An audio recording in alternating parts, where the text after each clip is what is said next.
Company cakap offer letter dapat selepas 2 minggu bekerja. Adakah ini termasuk tempoh percubaan? Okey, dia sebenarnya macam ni.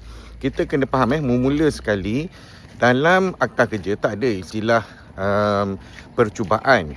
Ini bermaksud bila pekerja mula kerja saja, tak kira lah masa tu dalam tempoh percubaan ke tak ke, tempoh perkhidmatan ataupun perkhidmatan tu telah pun bermula. Okey, so now isu kedua pasal bagi offer letter ataupun kontrak kerja. Bila kita kena bagi kontrak kerja kepada pekerja? Jom kita tengok.